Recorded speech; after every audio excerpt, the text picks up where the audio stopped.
Depuis quelques années, nous vivons le jour de Vendredi Saint ensemble, catholiques et réformés sur le balcon du Jura. Pour cette célébration, nous avions prévu d'être à nouveau réunis, chrétiens des deux communautés, prêtres et pasteurs, pour vivre ce temps si central de notre foi chrétienne autour d'un chemin de croix. Un chemin de croix entre musique et parole, un chemin en 14 stations, écrit pour l'orgue par le compositeur hambourgeois Andreas Wilscher, autour d'une très libre adaptation de ma part d'un texte allemand de Gerhard Weisgerber. Les circonstances sanitaires dramatiques que nous vivons cette année nous ont obligés cependant à modifier quelque peu notre projet initial, tout en maintenant l'esprit œcuménique. Confinement et mesures de protection font que nous ne sommes finalement que deux pour cette célébration de Vendredi Saint, Corinne de Jong à l'orgue et moi-même.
Toi qui connais l'intérieur des hommes, toi qui es la lumière, toi qui changes les cœurs, toi qui es le Seigneur, te voici, entre tes bras étendus et cloués, portant les peines et les souffrances et le mal qui déchire le monde, te voici sur la croix.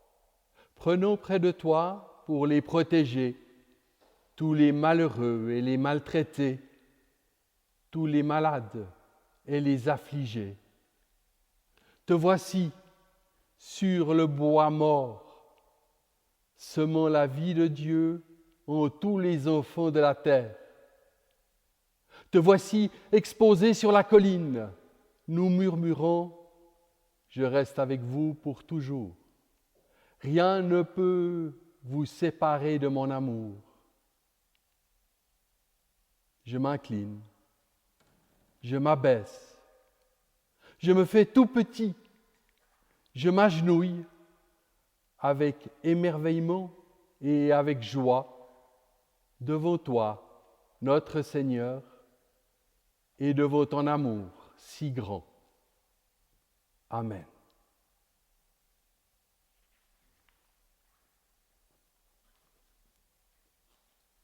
En ce matin de Vendredi Saint, dans ce tombe de Sainte-Croix, à côté d'une radio ou devant un écran, laissons-nous accueillir par ce Père si aimant qu'il s'est laissé acculer jusqu'à l'extrême de l'amour. Laissons-nous rejoindre par ce Dieu qui s'est livré jusqu'au bout sans contrepartie. Ce matin, peut-être plus que jamais, mieux que jamais, laissons-nous rejoindre par lui. Quel Dieu est-il pour aller si loin afin d'aimer les humains et de les rejoindre? Ce matin peut-être, plus que jamais, mieux que jamais, entendons ces paroles d'accueil qui bannissent toute peur. À vous, grâce et paix, de la part de Dieu notre Père, de son Fils Jésus le Christ, dans la communion du Saint-Esprit.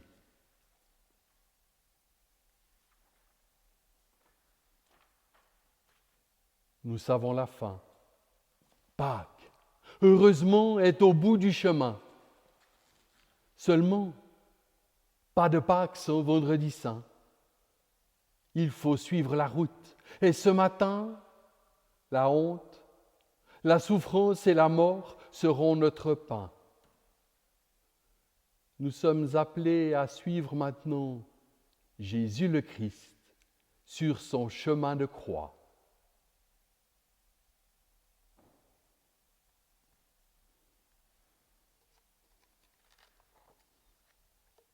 Évangile de Luc, chapitre 23, versets 17 à 23. À chaque fête de la Pâque, Pilate devait libérer un prisonnier. Mais les chefs des prêtres, les dirigeants et le peuple se mirent à crier tous ensemble « Fais mourir cet homme, relâche-nous Barabbas !» Comme Pilate désirait libérer Jésus, il leur adressa de nouveau la parole. Mais ils lui criaient « Cloue-le sur une croix, cloue-le sur une croix !» Pilate prit la parole une troisième fois et leur dit « Quel mal a-t-il commis ?» Mais ils continuaient à réclamer à grands cris que Jésus soit cloué sur une croix. Et leurs cris l'emportèrent. Pilate décida alors de leur accorder ce qu'ils demandaient. Crucifie-le! Crucifie-le! Une fois de plus, ce sont les lâches, les faux et les salauds qui s'imposent. La haine triomphe. Pourtant, Jésus avait des disciples, tous ceux dont il a ouvert les yeux, à qui il a redonné vie par sa force d'amour, et ceux qui déjà lui donnaient le nom de Sauveur. Où sont-ils? Pourquoi se taisent-ils? Jésus, débordé d'amour, n'a pas constitué une troupe puissante de sympathisants. Et Pilate n'entend que « Crucifie, crucifie-le ».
Évangile de Jean, chapitre 19, versets 16 et 17. Alors Pilate leur livra Jésus pour qu'on le cloue sur une croix. Ils emmenèrent donc Jésus.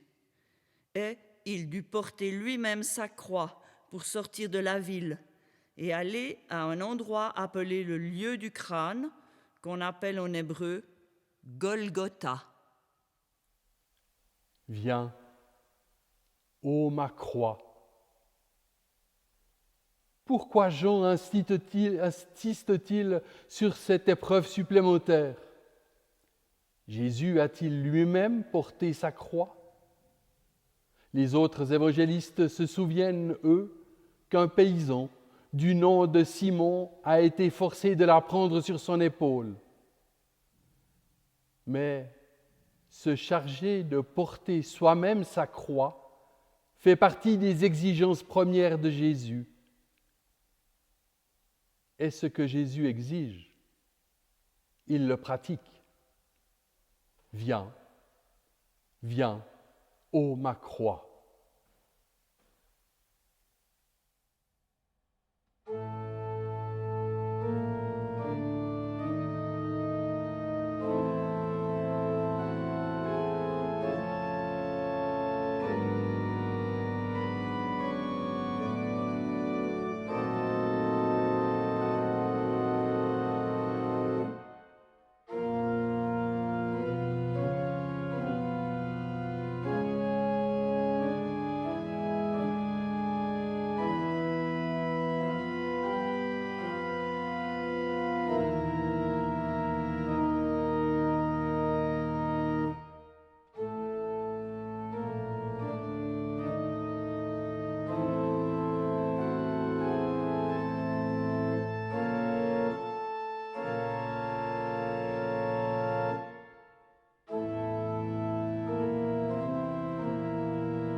Évangile de Luc, chapitre 9, verset 23.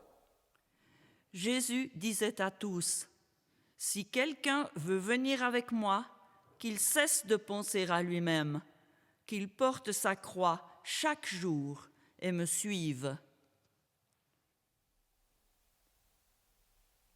Elle n'est pas confortable, la condition de disciple. Rappelons-nous ces paroles de Jésus.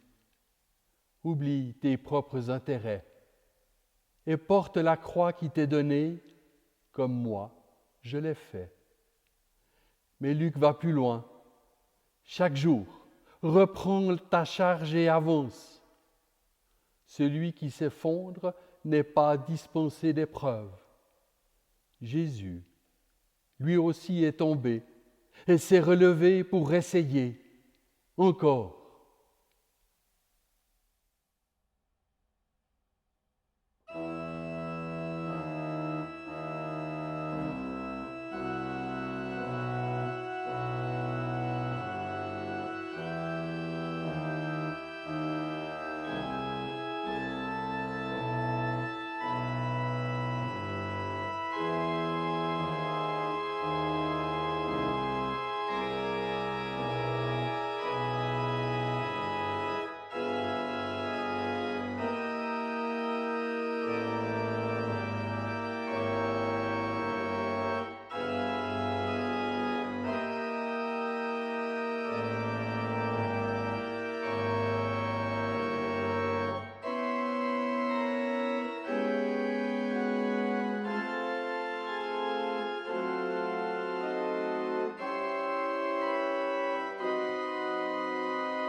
Évangile de Luc, chapitre 2, verset 34.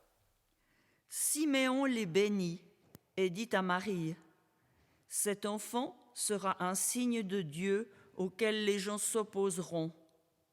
Quant à toi, Marie, la douleur te transpercera l'âme comme une épée. » Ainsi donc, Marie savait. On s'opposerait à lui, on le contradira, et bien plus, on le tuera.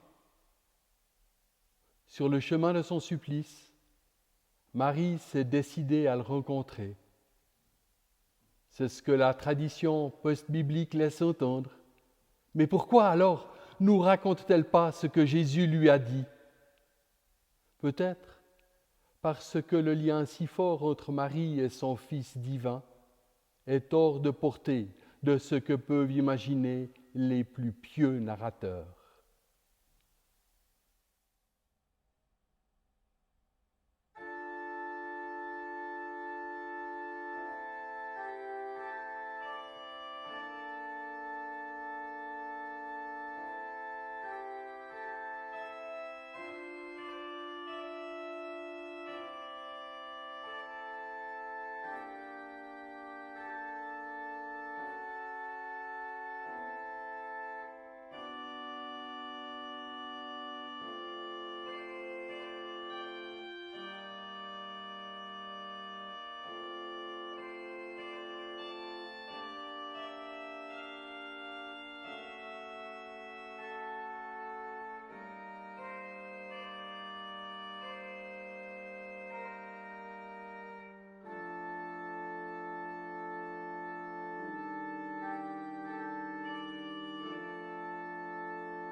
Évangile de Luc, chapitre 23, verset 26.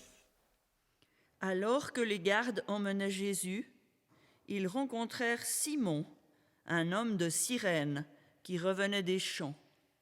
Les soldats se saisirent de lui et le chargèrent de la croix pour qu'il la porte derrière Jésus. Apparemment, pour les exécutants, les choses ne vont pas assez vite. Par hasard, quelqu'un passe. « Hé toi, viens aider !» Celui qui a été forcé d'aider, a-t-il jamais compris l'honneur que les valets du bourreau lui ont fait ? Il n'était qu'un homme dont le repos après une dure journée a été troublé de manière brutale. Il est désormais un acteur de ce drame qui change le monde.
Évangile de Luc, chapitre 7, versets 44 à 47. Tu ne m'as pas versé d'eau sur les pieds.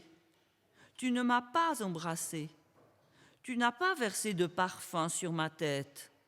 Mais elle a versé du parfum sur mes pieds. Ses nombreux péchés sont pardonnés parce qu'elle a montré beaucoup d'amour. Là où il y a la douleur, l'amour est en sa douceur. Selon une ancienne tradition, ce qu'une femme compatissante a tendu au martyr n'était pas une pièce de drap particulière, mais le voile qu'elle portait alors, à l'image de Marie-Madeleine qui a offert ses propres cheveux.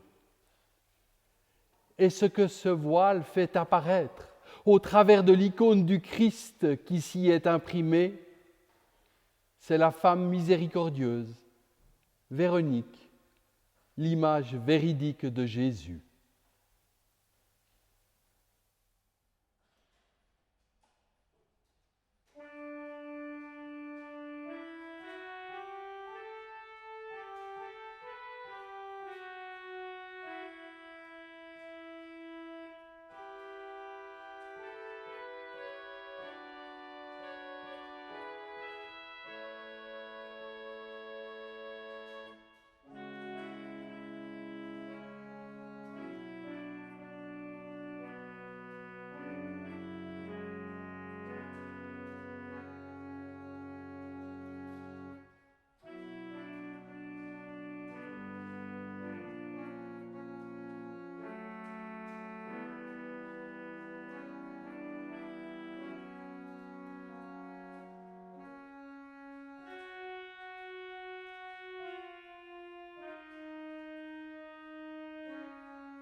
Livre d'Ésaïe, chapitre 53, versets 2 à 4.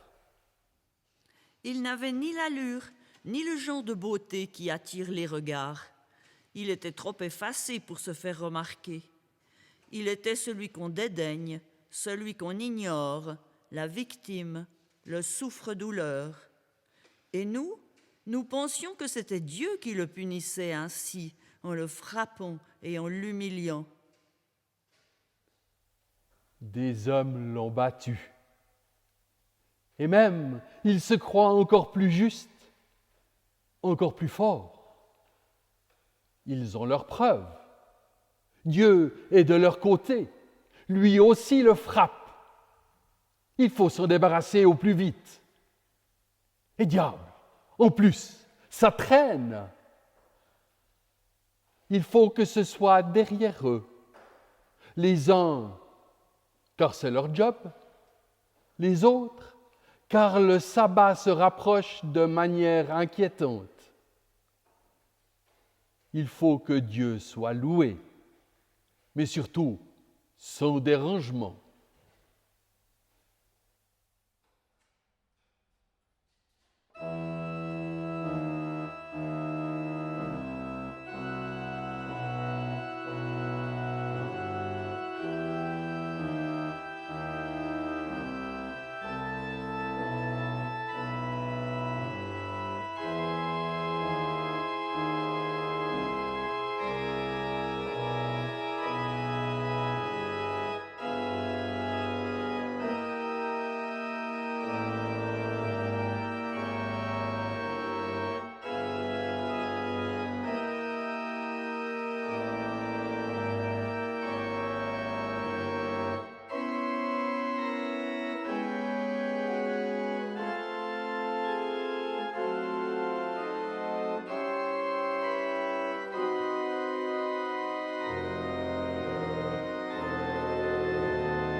Évangile de Luc, chapitre 23, verset 28.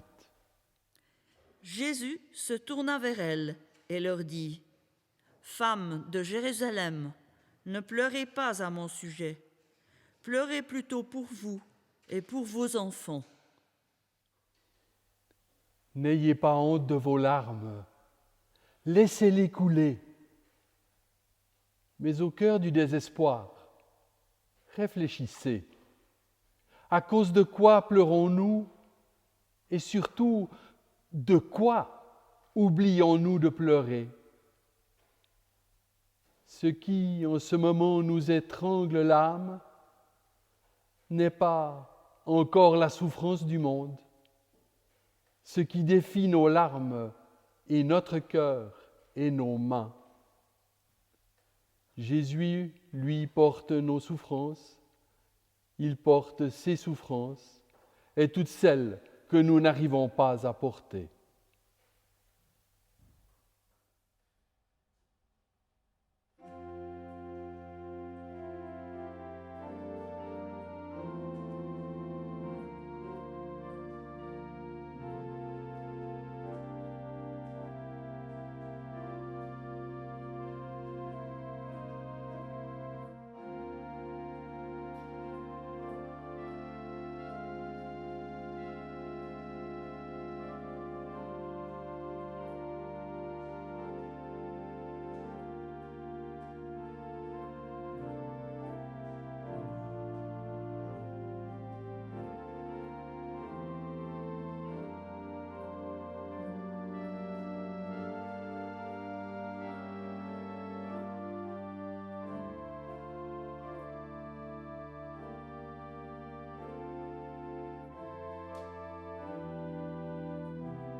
Évangile de Matthieu, chapitre 6, versets 9 à 13. Notre Père qui est dans les cieux, que ta volonté se réalise. Ne permets pas que nous soyons tentés. Jésus est tombé pour la 3e fois. Il faut être fort. Je veux être fort. Seulement voilà, moi aussi je tombe. Allons, debout. Je chute encore. Et une 3e fois. Face au « il faut que », tu dois, même le plus brave s'effondre. Face à ce que l'on exige de moi, dois-je y voir la volonté de Dieu? Même cela s'use. Peut-être alors juste prier, avec le Christ et ne permet pas que nous soyons tentés. Face au mal, son amour reste le plus fort. Tout est grâce. Mais face au mal, il n'y a que lui pour nous aider. Alors prions, toujours, même quand nous sommes épuisés, même quand tout notre courage est usé. Il le faut, c'est notre seule chance.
Évangile de Jean, chapitre 19, verset 5. Alors Jésus sortit, et Pilate leur dit, « Voici l'homme. » Ecce homo. Voyez l'homme.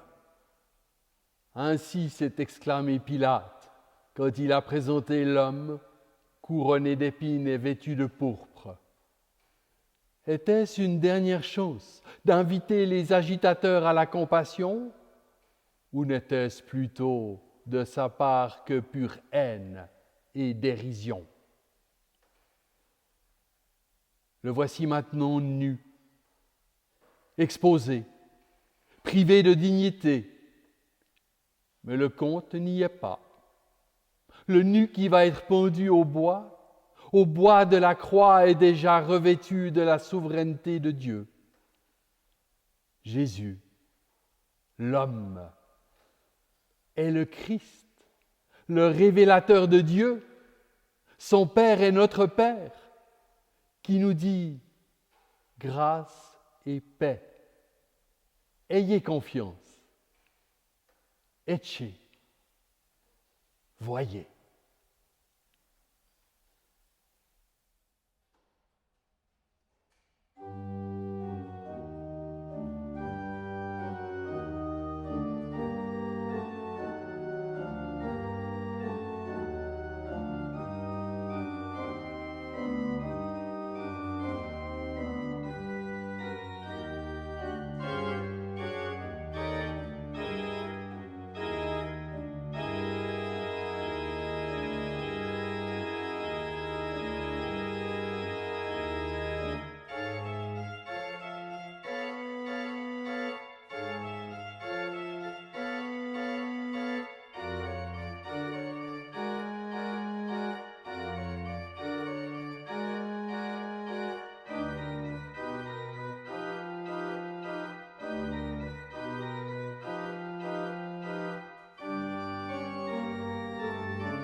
Évangile de Marc, chapitre 15, verset 24. Puis, ils le crucifièrent. Ils l'ont cloué sur la croix. Impossible d'exprimer ça de façon plus brève et sans émotion que Marc. La mise en scène de la mort ignominieuse prend fin. Au spectateur maintenant de penser, sentir, dire ce qu'il veut, ce qu'il peut. Ainsi nous, aujourd'hui. Mais laissons agir la musique. Entendez-vous les coups de marteau et cette suite bien connue de 4 tons qui se répètent? Disent-ils encore « Ecce homo » ou n'est-ce pas déjà « Oh, mon Sauveur » ?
Évangile de Luc, chapitre 23, verset 46. Jésus s'écria d'une voix forte, « Père, je remets mon esprit entre tes mains. » Entre tes mains, Père, je remets mon esprit. D'autres que Jésus ont pu dire avant lui, je remets mon esprit entre tes mains. Mais jamais personne n'a cité ce verset du psaume 31 comme lui. Pour Jésus, la prière est devenue dialogue intime avec son Père. Chez Luc, c'est le dernier mot du mourant, tandis que Matthieu et Marc ne parlent que d'un cri fort. Jean, par contre, est sûr que Jésus connaît l'ordre et son exécution. Chez lui, le dernier mot de Jésus est « Tout est accompli ».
Évangile de Marc, chapitre 15, versets 45 et 46.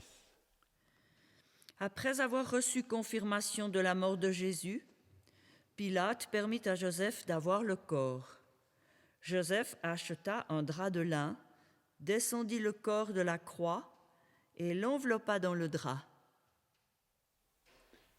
Il fallait faire vite, que Marie ait pu serrer son fils mort contre elle est peu vraisemblable, car le temps manquait.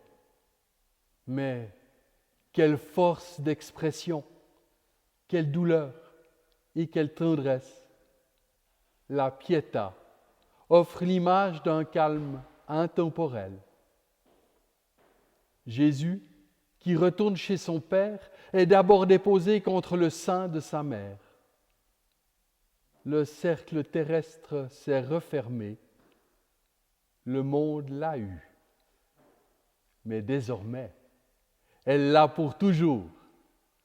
Tout est accompli.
Évangile de Jean, chapitre 19, versets 41 et 42.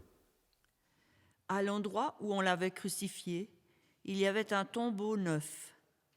Ils y déposèrent Jésus, car le tombeau était proche. Tout est accompli. De la crèche à la croix, il n'y a qu'un pas. Nourrisson, Joseph t'avait déposé dans l'étable. Voilà qu'aujourd'hui, un autre Joseph, venu d'Arimathée, t'offre un tombeau neuf.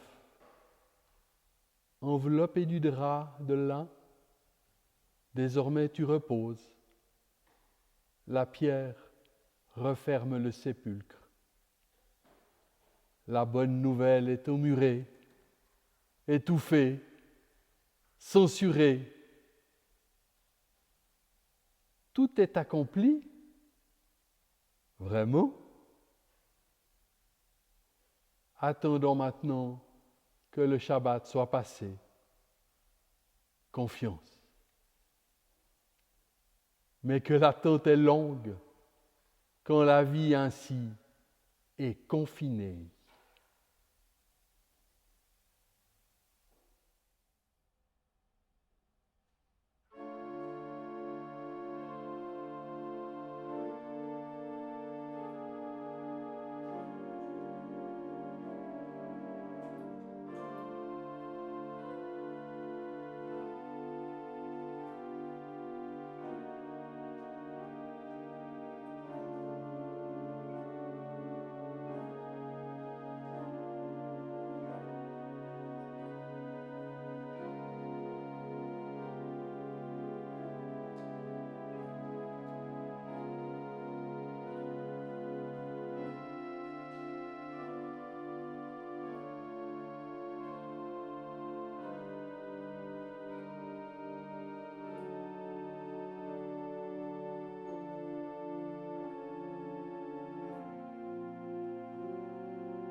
Prions.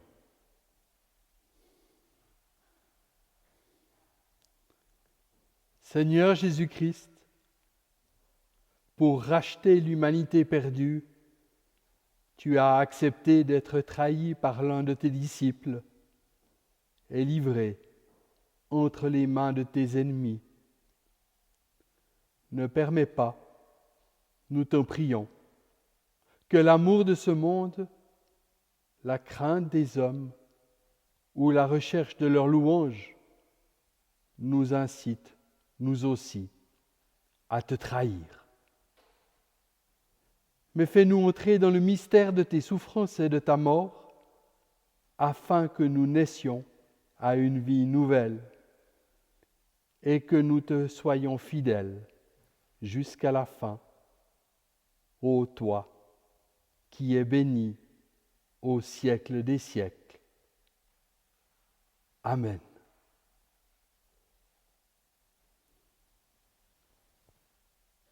Père, que ta lumière se lève sur nos ténèbres. Fais que notre nuit soit comme le plein midi. Guide-nous sans cesse. Et dans ce temps d'incertitude, donne-nous ta paix. Allons dans l'amour du Père, du Fils et du Saint-Esprit. Amen.